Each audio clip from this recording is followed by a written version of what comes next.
রাসূল সাল্লাল্লাহু আলাইহি ওয়াসাল্লাম খ্রিস্টানের সাথে বসতে পারে, ইহুদির সাথে বসে সনদ তৈরি করতে পারে, মদিনার সনদ। কিন্তু আমরা মুসলমানের সাথে বসতে পারি, একজন আরেকজনের ছায়া দেখতে পারে না। হিংসা, বিদ্বেষ, জেলাসি, অহংকার, ঠিক কিনা?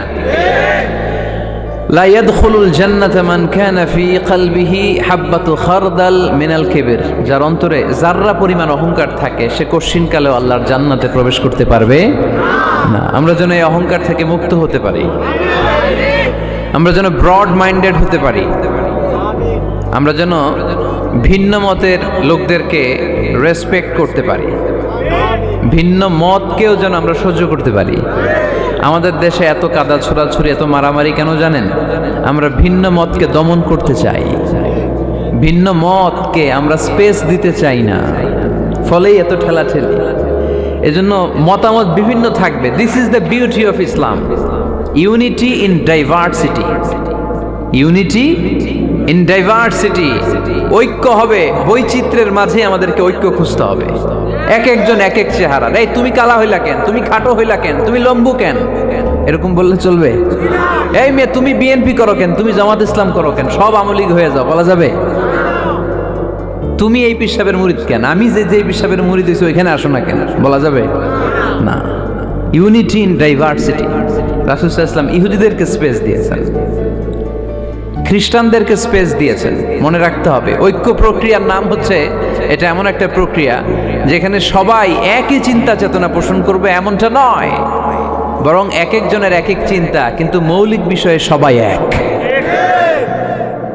ইউনিটি ইন ডাইভার্সিটি, বৈচিত্র্যের মাঝে আমাদেরকে ঐক্য খুঁজতে হবে। প্রিয় ভাইরা, কথা বুঝতে পেরেছেন? আপনারা কি জানেন যে আমরা ইবাদত করি মসজিদে, খ্রিস্টানরা ইবাদত করে কোথায়? গির্জায়, তাই না? গির্জাকে ইংরেজিতে কি বলে জানেন? চার্চ বলে। তো ইউরোপে এবং আমেরিকাতে যে গির্জাগুলো আছে, এই গির্জাগুলো তারা বিক্রি করতে শুরু করে দিয়েছে। এর কারণ খ্রিস্টানরা তাদের গির্জাগুলোতে ইবাদত করতে যায় না। আমরা তো নামাজ 3 ওয়াক্ত পড়ি, 2 ওয়াক্ত বা 5 ওয়াক্ত, 7 দিনে তো একবার হাজিরা দিতে যাই, ঠিক কিনা? তো ওদের এমন দশা আছে, ওদের গির্জাগুলোতে 1 মাসও যায় না, 6 মাসও একবার যায় না। তো এই গির্জা রাইখা লাভ আছে? লাভ নাই। এই গির্জা ওরা বিক্রি করতে শুরু করেছে, আর ওখানকার মুসলিম কমিউনিটির নেতারা এই সুযোগে এই গির্জাগুলো কম দামে কিনে এটারে মসজিদ বানাইতে শুরু করছে। ইউরোপ আমেরিকাতে আলহামদুলিল্লাহ, আপনারা শুনে খুশি হবেন, ওরা ইসলামিক সেন্টার বলে এগুলোকে। কি বলে? Islamic centre. আমাদের এরকম ইসলামিক সেন্টার করা দরকার, যেখানে দার্স হবে, দার্স, রেগুলার দার্স হবে। এই যে তাফসির মাহফিলগুলো বছরে একবার, গত বছর আসছিলাম এখানে, আবার 1 বছর পরে দেখা, কি শিখলেন কি শিখলেন না, কি বুঝলেন কি বুঝলেন না, আর জানা শোনার সুযোগ হয়েছে নাই। কিন্তু সেন্টার যদি হয়, ওখানে শিশু কিশোরদের আলাদা কোরআন শিক্ষার আসর, আমার বোনদের আলাদা শিক্ষার আসর, বয়স্কদের আলাদা কোরআন শিক্ষার আসর, তারপরে সেখানে হেজামা সেন্টার থাকবে, রুকিয়া সেন্টার থাকবে, তালিম, তাদরিস, তারবিয়ার সব ব্যবস্থাপনা থাকবে। এজন্য সব জায়গায় এরকম সেন্টার থাকার দরকার আছে না নাই? যতদিন আমরা এই ইউনাইটেড থাকব, ততদিন আমাদের দিকে চোখ তুলে তাকাবার খবরদারি কারো থাকবে না। আর ইউনিটি যখন ব্রেকডাউন করবে, আমরা শততা বিভক্ত, একজন আরেকজনের গালি দিবে, একজন আরেকজনের কাফের বলবে, তখনই সমাজের সব শান্তি সুখ এগুলো বিনষ্ট হতে চলবে। জোরে বলেন ঠিক কিনা? মুসলিম উম্মার মধ্যে এখন এই সমস্যা, ইউনিটি নাই। We don't have any central leadership, আমাদের কেন্দ্রীয় নেতৃত্ব নাই। এই যে ফিলিস্তিনে যে মারে আমাদেরকে পাখির মতো গুলি করে, মিয়ানমারের রাখাইন রাজ্য থেকে 10 লক্ষ মুসলমান তাড়ায় দিল টেকনাফে, এখন তারা পাহাড়ি এলাকায় আশ্রয় নিয়েছে। সিরিয়াতে মার খেয়ে গোটা বিশ্বে এরা ছড়িয়ে আছে। এই যে মুসলমানরা গোটা বিশ্বে মার খায়, আমাদের পক্ষে কথা বলার মতো আমাদের কোনো কেন্দ্রীয় লিডার আছে? সেন্ট্রাল লিডারশিপ নাই। আল খিলাফা আল ইসলামিয়া, ইসলামিক ক্যালিফেট, এটা নাই।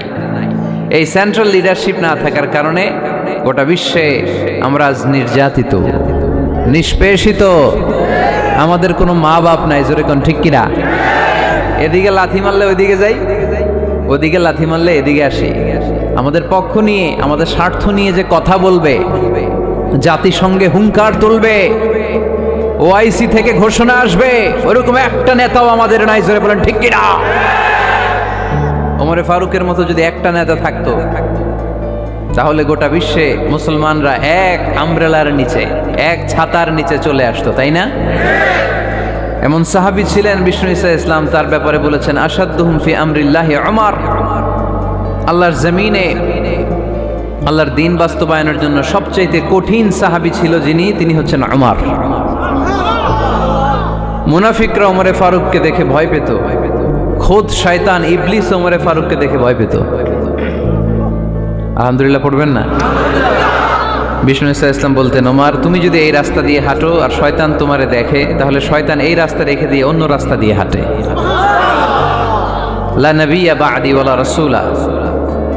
আল্লাহ রাসূল বললেন, আমার পরে কোনো নবীও নাই, রাসূলও নাই, তবে আমার পরে কেউ যদি নবী হতো, ওমর নবী হয়ে যেত।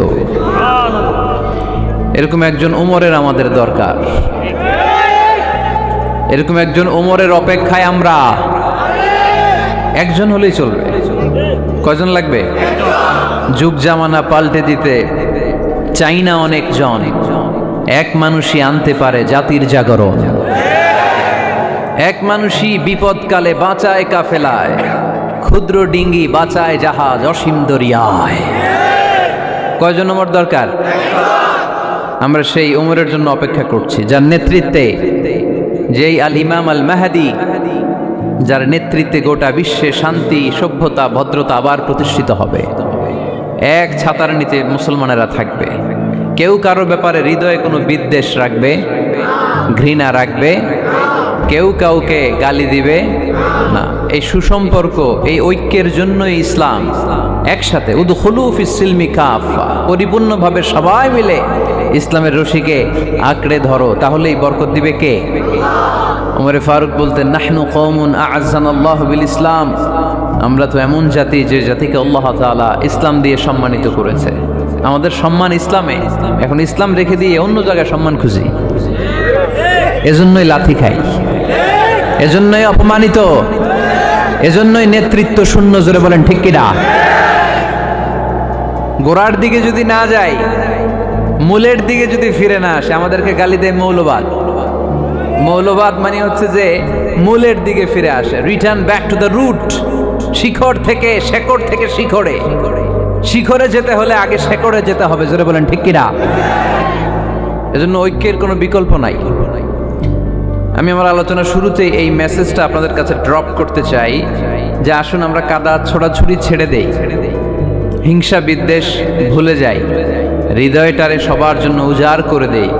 মুমিনদের হৃদয়ে থাকবে সবার জন্য ভালোবাসা। কি থাকবে?